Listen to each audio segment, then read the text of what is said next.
Just the final comments from the previous panel. We had some words about information, and information directly relates with this panel. We have with us Alex Pugh, a tourism specialist from the World Bank, and also Paul Carvalho. I think most of you already know him. He's a director in the municipality of Lisbon, and he's one of the people in charge or responsible for the innovation ecosystem in Lisbon, and nowadays is playing a very important role in this concept of smart cities. I'm not going to take much time from the speakers, I'm just the moderator, but since we are speaking about smart cities, I would like just to say a few words on the context and how smart cities are driving the tourism industry. So in this panel, we are speaking about industry. We are not speaking about the sector, but I think that is not a problem.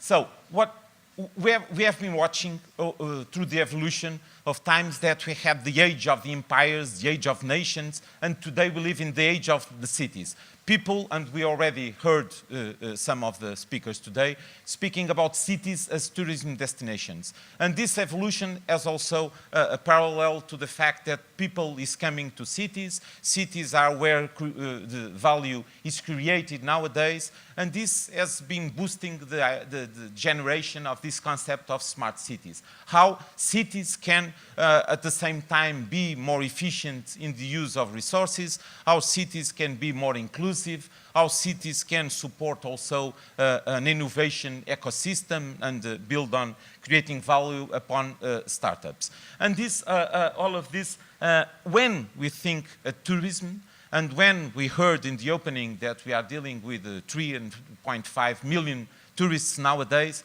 how are you going to take that and in the process of building a smart city, how are we going to improve the management of this quantity of people arriving to the cities? How are you going to manage the infrastructures? How are we dealing this with the beds capacity, the hotels, the different kind of players that are in the market, in the tourism market? And on the other hand, how are we going to answer something that we just heard here, is how are we going to deliver information to these tourists so that their experience in the city is in fact something that they will remember and not only what they meet by chance or they meet by the advice of the people that they get to know in their visit. And in that sense, that relates strictly with smart cities. And for that, one of the pillars in the process of building smart cities is exactly data. How are we going to use information and communication technologies and data to support all of this? And then that brings us to open data and how, if all the institutions start to releasing the data they have, how are you going to be able to boost startups, new products, new services that we are able to create? And that, on the other hand, also, are we going to be able to discover new knowledge based on that data? Data about what we have and data about the tourists that arrive to the country and to the city. And I think this is the global framework of smart cities and their relation with the tourism. And now I think we will have the opportunity to hear Alex Pugh from the World Bank. He's had a previous professional experience in this sector, so please be my guest. Thank you. I'm very happy to be here. I'm lucky to be calling Lisbon my home now for the past 8 months, so I'm still very new, but as we heard in the previous panel, it's a beautiful city. And there are a number of challenges, but also a huge amount of opportunities here. Although I'm based here, I do most of my work in Africa and the Caribbean and South Asia. So I'll let my fellow panelists speak about Lisbon, but maybe a bit more of sort of a global perspective on where we stand. So the World Bank, our main mandate is to create a world without poverty. And to do that, we do work in a number of sectors, tourism being one of them. In order to create jobs, often increase foreign exchange revenues, and also facilitate the exchange of both knowledge and technology to developing countries. Recently, we've seen more and more requests from more middle-income countries to work specifically on cities and specifically on items related to big data, to technology, to smart cities. Some trends we've been seeing is that a lot of the cities need to be, well, there's four things that really cities need to be able to do to sort of advance in the technology sphere with related to tourism. So the first is really having a good idea of the why. I think a lot of cities don't spend enough time studying the reasons they would like to, say, make a smart city or use smart data for tourism development. And if we look at sort of the three main areas where you can use such data, one would be, of course, sort of monitoring and feedback loops, so developing new destinations, developing new circuits. Another one, of course, is marketing and distribution, and the third is looking at the visitor experience and enhancing that. And so a lot of the times, the cities have to be able to create a framework to be able to ask the right questions, and that's an evolutionary process, but we've often seen the want to do that comes before the questions are found. The second aspect we see a lot of is how to regulate, both in terms of the licensing, how to work with new business models. For example, Uber and taxis, there's this current tension all around the world. How to work with consumer rights, how to work with taxation and liability issues. And those are some things that we've been working with governments now to be able to better understand the sharing economy as it develops, and to be able to see how to regulate and facilitate the use of that. And I think Lisbon is one of in the forefront of sort of working with these new technologies instead of against them. And the last item I'm going to mention before passing on the microphone is this question of how to, I guess, data management policies. So we see that there's a lot of data which is created both hard and soft, with sensors, with things that can be embedded in the city, but also with customer reviews and sentiments, so more the soft elements.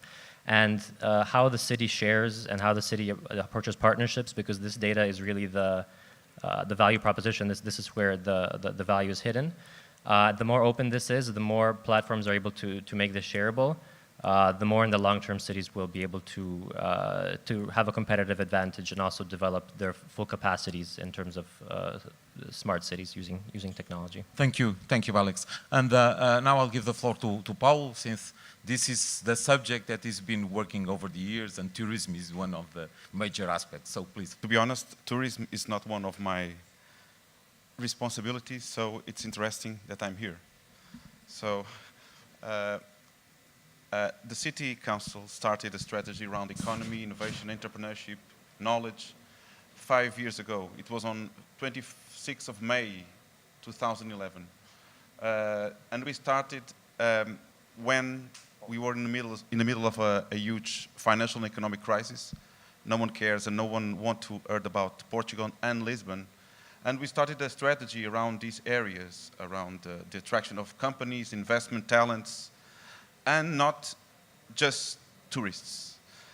At that time, the tourism industry was one of the safety nets, not only in Lisbon, but in Portugal. So the tourism industry is one of the most important pillars of the economy of Portugal and of Lisbon. And this is a fact.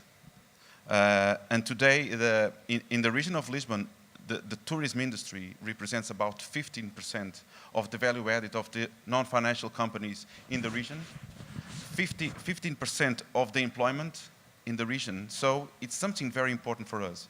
When we started to develop a strategy around innovation and entrepreneurship, we were receiving in Lisbon the top prizes around worldwide destinations in different kind of segments. So, to be honest, my role was to try to balance a little bit the city towards not only the tourism and the magnetism of the city around tourism, but something more than just that. And we can do it in different ways. Today, if we make a jump of 5 years, today, the city of Lisbon is not just an amazing touristic place. It's not just a touristic destination. It starts to be a startup city. It starts to be an innovation hub. And one of the most interesting things for Lisbon is that we have 3 very interesting engines, at least 3, that we can just use at full power now. The first one is the tourism, which is just being disrupted, and it's really, really interesting. Not just how important it is, but the way that will going to be important in the future, and the side effects, knowledge spillovers, and a lot of things that the tourism industry can give you around innovation, knowledge, new companies, talents, the way that it can be a change, it can have a role to change the economy of the city. The second engine is this huge power that Lisbon today has around innovation and entrepreneurship. And the third one is the intelligence of the city, smart city. And we are working around those three engines at full power. So the question and the challenge is, how can we make connections between these three, not to mention the creative industries and culture, which are so important also for the tourism industry. So one of the key challenges is the industry, the tourism industry. I have some numbers, I will not tell you about these, but the numbers are very, very strong. We are just continuing to grow in the past years, even with this crisis and the financial and economic crisis.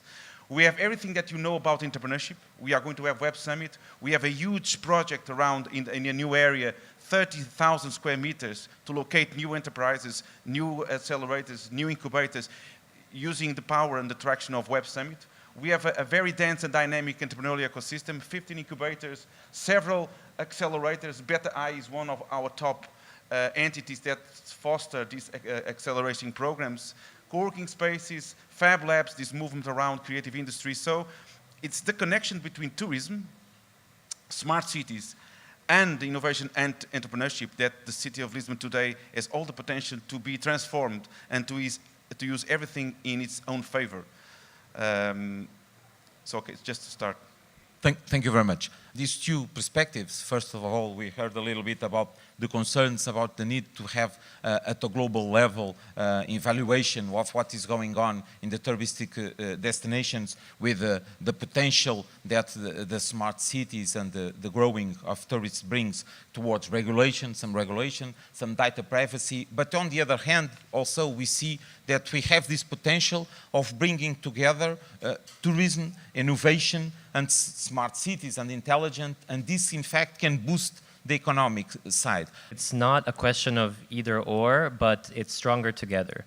So it's how to use these new technologies, these ecosystems, this innovation, to more include the residents, to better be able to safeguard the heritage, as we heard about in the last session, to manage crowds.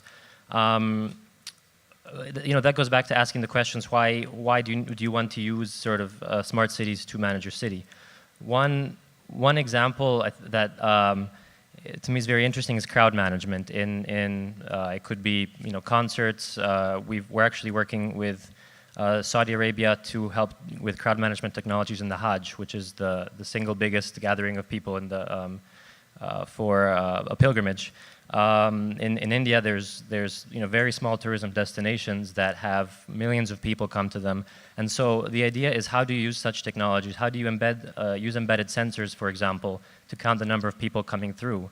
How do you use drones to look at the crowd management, where they're going, and then you use predictive technology to be able to say, okay, in 1 hour that we're thinking the crowd's going to be going like this, and so we have to have either send police to redirect them somewhere else if there's a possibility of an incident, or shut down the doors if there's too many people. So I think there's a lot of opportunities to use technology to further and to better safeguard and to better develop. Another example that, a very sort of low-tech example of how to use data to better understand and take decisions that I like is one person, as a side project, actually took a number of photos that were taken in destinations. So they basically took the database of Flickr, which is one of the biggest online photo storage websites, and they took the geolocation data of each pictures, and they were able to map those around cities. And they also mapped the string of pictures together, so you can see where one person has been based on other pictures. And also, pictures are very good predictors of where are the key sites, the important areas. And so there's actually a website live where you can see for every city, including Lisbon or Sintra, exactly where the visitors go, where the highlights are, where the most visited routes are. And currently, this is sort of I guess, dumb data, because there's still you don't know why, and you don't know what they're feeling when they're doing that, or their reasons, or what they would like to see or improve.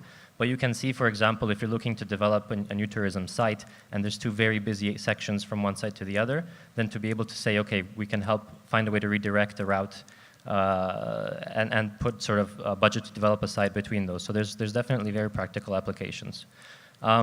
There's also then, of course, the next step, which I think is where we have the biggest opportunities for the entrepreneurs out there, is to be able to take this data and have apply sort of learning to it and get technology that is able to give you meaningful conclusions. Another example that I think is very promising is there's a company called, I think, the Travel Appeal Index. And they're able to, so the Flickr example is sort of the hard part of it, but without much soft data. If you look at the soft part, this Travel Appeal Index, they're basically an aggregator of data from Airbnb, TripAdvisor, Bookings.com, all sort of that online review and behavior data. And they're able to basically tell destinations, businesses, they've even rolled out a museum one, where your visitors are, when they're happy. You know, you can tell that there's more, for example, French people in the evening, that the Germans don't like the food of the place. You can rank all the hotels compared to other destinations. You can benchmark. And so this tool is really rich in being able to give sort of the softer aspects and really help decision makers know where and what to look at in a destination. And if you sort of, the next step is to merge these two and be able to take that hard and that soft and in real time be able to see what people are feeling and what they're doing and where the bottlenecks are as they go around the geographical area. And to me, that's sort of that's I guess where the biggest opportunities is for entrepreneurs is to create such platforms that are able to learn and are able to be scaled up and to be plugged into different destinations and to be used in these areas is really just incredibly invaluable information. But they can only do that, of course, working with cities and working with the data providers that actually are able to make this data available to them and help find the right answers to the right questions as the data evolves. Thank you, Alex. Let me just give you a practical example of something that is happening in Lisbon.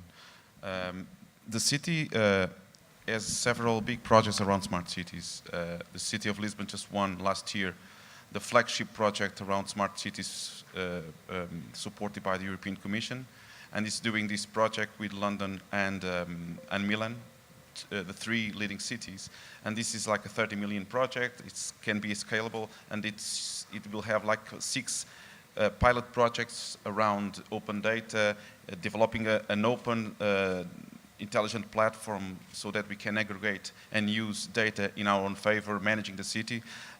Several areas will be fostered in that project.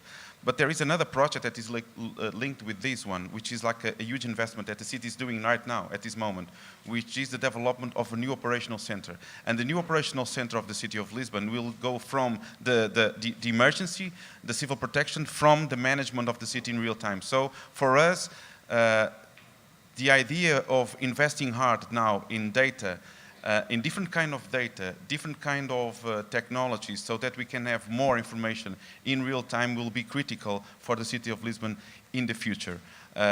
Another thing that we are trying to do, which is very interesting, is a new strategy around open data. We started open data strategy 2-3 years ago, but now we are going much more stronger in the strategy around smart data, open data. The city council just appointed a chief data officer. It was like 2-3 weeks ago. So we are going to have someone and the governance structure inside the city structure to foster, to aggregate, to coordinate everything that relates with open data. And we have just launched a new portal, a new data store.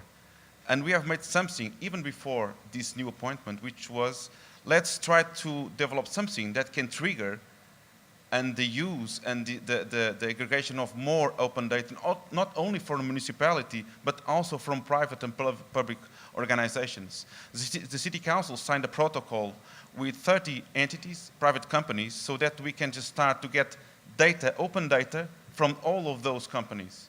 And so the project that we have developed with Beta I, with PT, with Cisco Systems, with the Startup Lisboa and the Tourism of Portugal was an acceleration program that combines three important things. The first one is get more open data available so that we can have startups, entrepreneurs, research teams developing solutions in four main areas. The first one is citizen engagement. We want to have startups, projects to offer solutions for the city, for the citizens, for the people that lives here, works and or invest here around citizen engagement. The second one is mobility.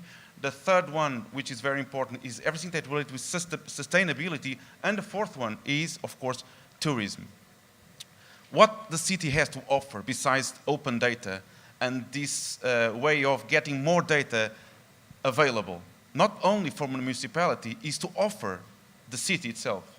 So we just are offering spaces, squares, buildings, public equipment, public space, so that those startups that are going to start in September an acceleration process of getting new technological solutions using open data can just test in real time, in real context, experiment, and using the city of Lisbon as a lab. So eventually, it's not certain, but we can have Praça do Comércio completely prepared, equipped with technology from our partners, Cisco and PT, using open data and data scientists, so they can get the best of those experimentation stages, so that we can have new companies, new startups, and new solutions for the city. And you can use that in the public space or in the public square, but you can use this in a stadium or in a sport event. So this is the power of the city. The city can offer this kind of physical, tangible assets so that we can have people like you getting the best solutions using private or open data for the best of our quality of life, mobility, transportation, citizen engagement, and of course tourism. So I think this is the kind of things that we can just get synergies and get the best of all of us. So this project is called Smart Open Lisbon. We just closed applications yesterday. We are going to have an amazing hackathon on the 1st and 2nd of July.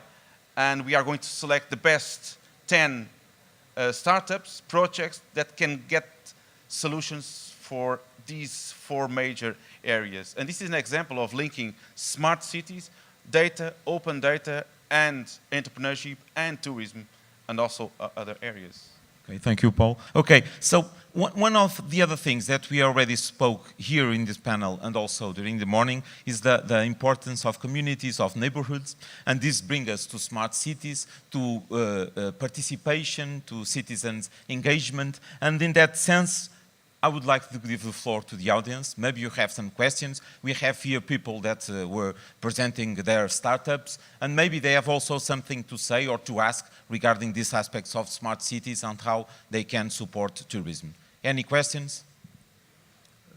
Good afternoon. Talking about smart cities, and particularly related to tourism, I would like to ask and take the opportunity that we have a person from the Lisbon Council here. What do you think about promoting more the sustainable mobility in the cities? If that is one of your main concerns, because you didn't think more about that, and in my opinion, a smart city, it's a city where the mobility is focused on pedestrians, cyclists, and more sustainable ways of transports. And Lisbon, it's still behind of most of the cities in Europe. It's mainly focused on cars, and I think that's 20th century still. So I think that's one of the big problems in Lisbon. We should promote more sustainable mobility. Thank you very much. In fact, mobility is one of the pillars of building a smart city, so please, Paulo, if you... This kind of strategy around smart cities and some of these projects that I was mentioning, one of the hot topics and one of the priorities of all of these projects, it can be like the sharing cities or even this smart open Lisbon. The idea of getting more efforts around the way that we can have smarter mobility it's just not to invest in soft mobility, not just bicycle or bike sharing, this kind of stuff, that the city of Lisbon is investing. And we are getting much more investment in that area, in the city of Lisbon. Some of the most controversial investments that the city council is doing in the city is to remove cars from the city.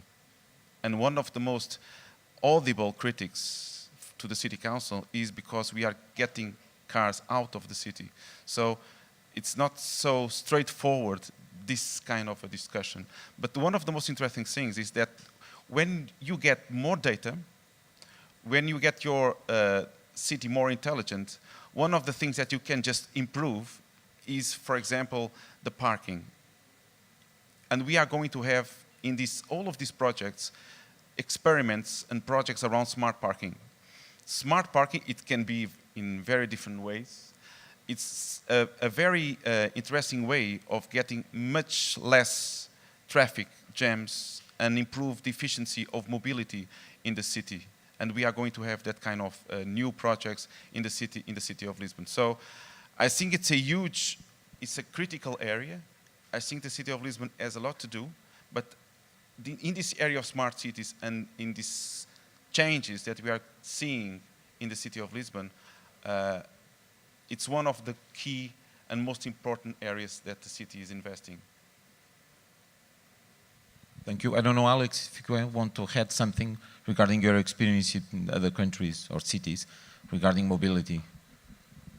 No, I think it's definitely it's a major issue to take into account. And if me coming from a tourism background, the availability of multimodal transit is one of the key success factors of good destinations.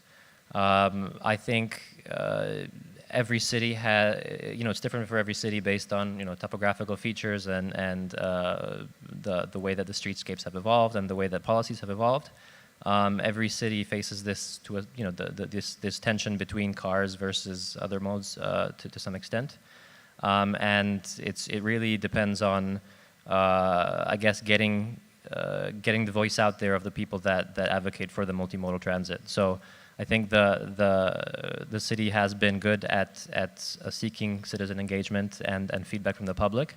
And if some of the strongest feedback they've received is that cars are still important, then the way to counter that is to mobilize the lobby for the bicyclists, for the transit, for more pedestrians to be able to come up as and sort of come to the similar level of the car lobby to be able to, I guess, show the benefits of investing in a more balanced system. Yeah. One example, it's a very interesting example of the mobility and the way that we can just invest in very specific areas in mobility in the city of Lisbon, in particularly in Lisbon, is, for example, the car fleets of the city council the majority is electric vehicles. I'm driving an electric vehicle, and for 3 years, so it was an investment of the city council. But we have almost 500 electric charging stations in the city, and we are the city council, and the city has no responsibility in managing that kind of huge assets. So for many years, that kind of major assets that we have in the city that can be used as a test or a lab to develop new business models around electric mobility, we were not able to get the management and to use that in our benefit. And the mobility and the way that the different transportation companies and the modes are managed, it's one of the problems that I believe will be solved in the near term. So, thank you very much. If we look at the context of smart cities and multimodality, as was referred by Alex, also if we have enough information, enough data provision regarding the several means of transportation, probably there will be other solutions, other startups that will deliver apps to support this conversion between what is the traditional individual means of transportation towards public means of transportation, towards soft mobilities like bikes and everything. And we see that for touristic purposes, there are already many companies present in Lisbon that are using bikes, and it works. So how cannot we see that also happening in the everyday life of people, but also in fact Lisbon has some topographic difficulties, but now we have electric bikes, just like electric cars. So we see the changing in technology, and probably we see also that changing in the habits of the people. So I think we should end up now. Yes? Okay, so it's not me who is ending the session, it's the organization. We have lunch. Thank you very much, all. Thank you very much for our speakers.